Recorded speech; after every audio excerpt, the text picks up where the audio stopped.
Wet wood doesn't burn. Every homesteader knew this, but only one thought to do something about it. Minnesota Territory. Summer of 100,886. Ingrid Larson stood in front of her cabin with a piece of charcoal and a scrap of paper, sketching lines that made no sense to anyone who happened to pass by.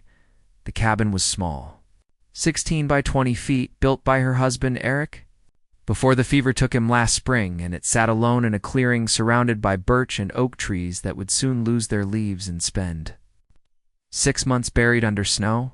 The sketch showed the cabin with something added: a roof that extended 8 feet beyond the walls on 3 sides, supported by posts, creating a covered space that wrapped around the structure like a wooden embrace. It looked like she wanted to build a shed around her house, which was exactly what she intended to do. "You're going to do what now?" The question came from Henrik Olsen, her nearest neighbor, who had ridden over to check on the widow and found her measuring timber with a length of rope. "I'm going to extend the roof," Ingrid said, not looking up from her calculations. "Create a covered porch on 3 sides, deep enough to stack firewood floor to ceiling, and keep it dry all winter." Henrik dismounted and walked around the cabin, trying to understand what she was describing.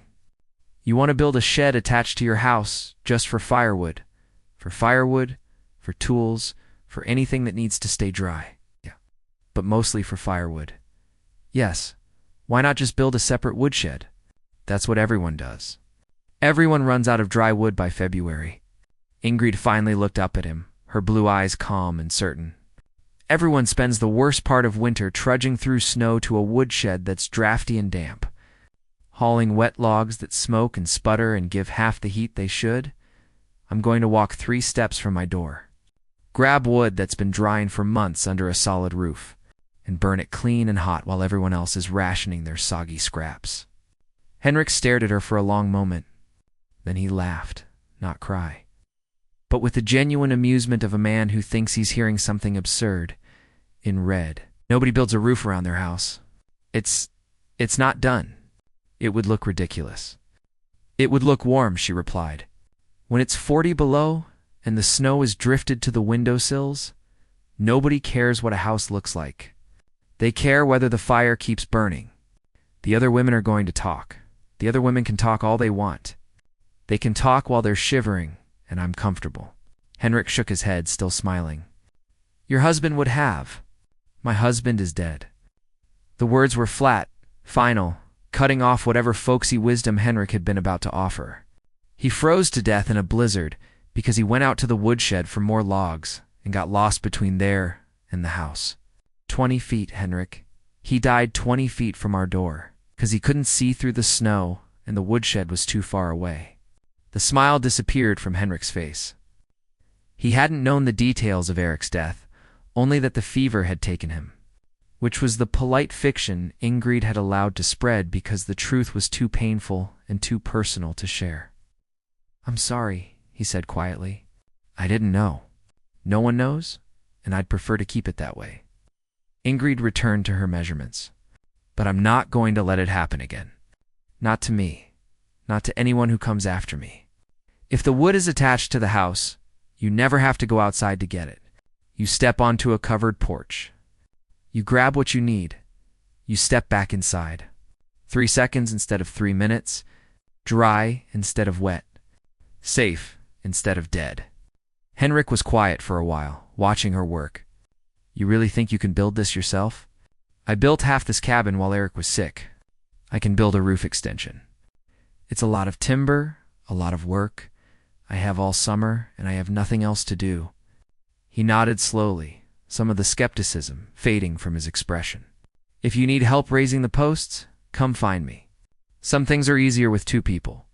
Thank you. I'll remember that." He rode away. And Ingrid knew that by evening every homestead in the valley would be buzzing about the crazy widow who wanted to build a shed around her house. Let them buzz. She had work to do. The first step was timber. Ingrid spent 2 weeks felling trees, choosing straight pines for the posts and oaks for the beams that would support the extended roof. She worked alone, using techniques Eric had taught her. Notching the trunk on the side you wanted the tree to fall, cutting from the opposite side until gravity did the rest. Each tree that crashed to the forest floor was a small victory. Proof that she could do what needed to be done without waiting for a man to do it for her. She stripped the bark with a draw knife, working the blade along the length of each log until the pale wood beneath was exposed. Green wood was too heavy and too prone to warping.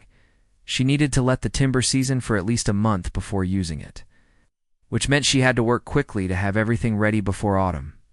The posts were the most important element. She cut 12 of them, each 10 feet long and 8 in diameter. These would support the extended roof. Transferring its weight down to stone footings she would set into the ground. She positioned them carefully in her plans, for on each of the 3 sides that would have the extension, spaced 6 feet apart to create bays that could hold stacked firewood, the beams came next, horizontal timbers that would run from the existing cabin walls to the outer posts.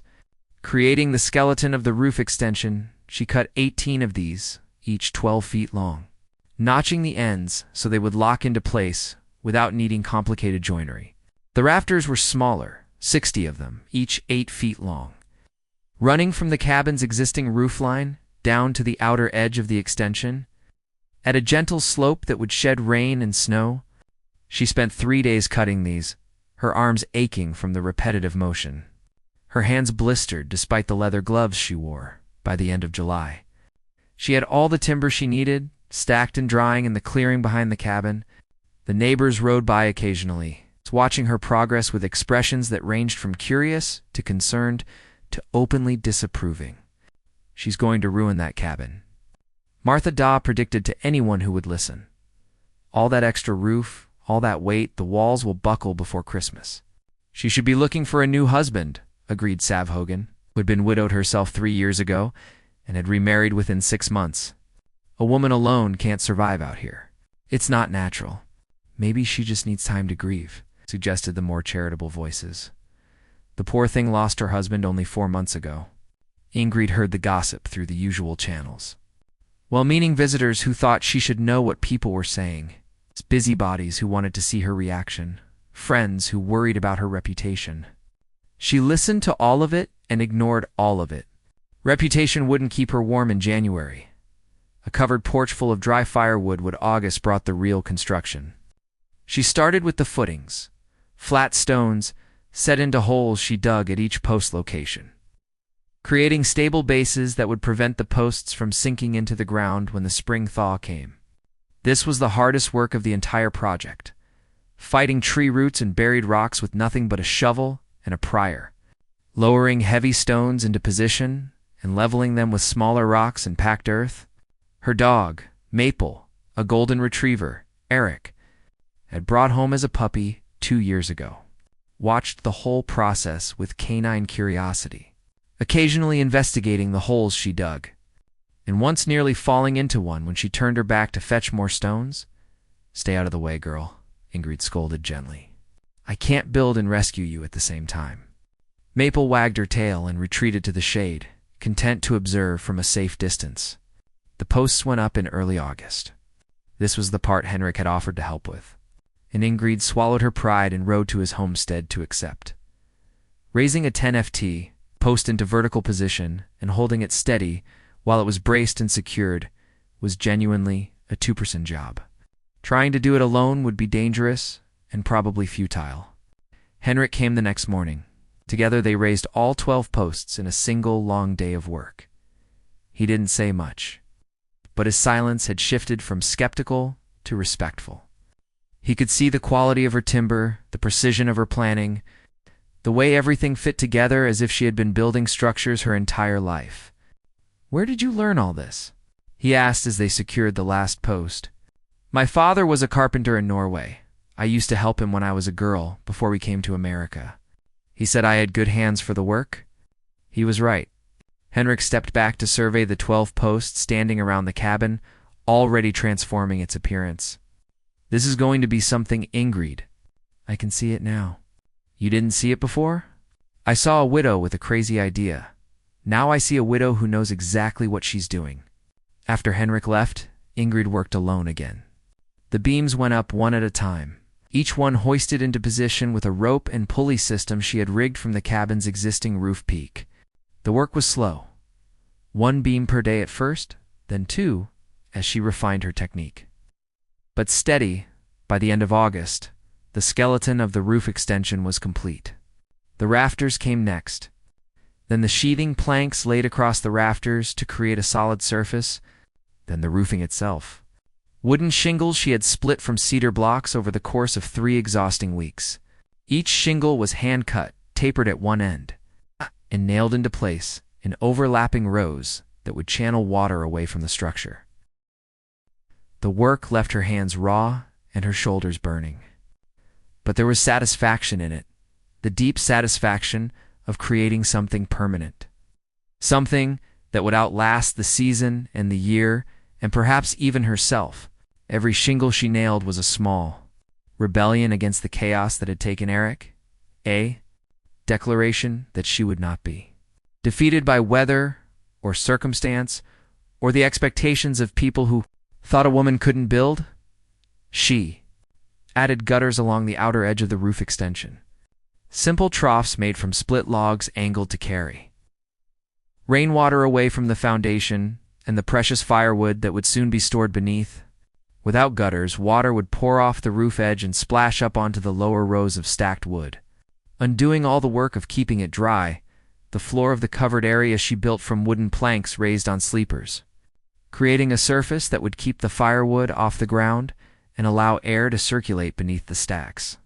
Moisture wicking up from the earth was almost as dangerous as rain from above. Wet ground could rot the bottom layer of any wood pile, spreading dampness upward until the whole stack was compromised. September arrived with the first hints of autumn color, and Ingrid's cabin had transformed.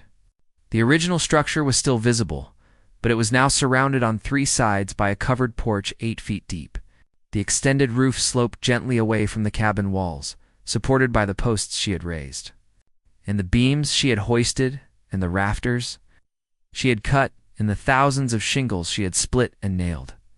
The space beneath was open, protected from rain and snow, ready to be filled with the firewood that would keep her alive through the winter. The neighbors came to see. They came in 1s and 2s at first, then in small groups, drawn by curiosity and gossip, the need to see for themselves what the crazy widow had built.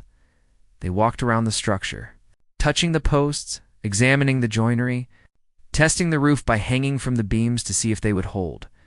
The roof held. The posts didn't wobble. The cabin hadn't collapsed. Everything Ingrid had built was solid, professional, permanent. "Well," said Martha Dahl, who had predicted disaster, "I suppose it's functional. It's brilliant," said Henrik Olsen, who had helped raise the posts and had been secretly hoping to see more of Ingrid ever since. "Wait until she fills it with wood. You'll understand then." Cobra was for splitting wood. Ingrid had been stockpiling logs all summer, dragging them to the cabin with a makeshift sledge and stacking them in rough piles behind the new covered area. Now, with the construction complete, she turned her attention to converting those logs into fuel. She worked with a rhythm that became meditative. Set a log on the chopping block, raise the axe, swing, split, repeat. The pile of split firewood grew steadily, a mountain of fuel that represented hundreds of hours of labor and tens of thousands of calories burned. Maple sat nearby, watching each swing with alert attention, occasionally chasing wood chips that flew from particularly clean splits.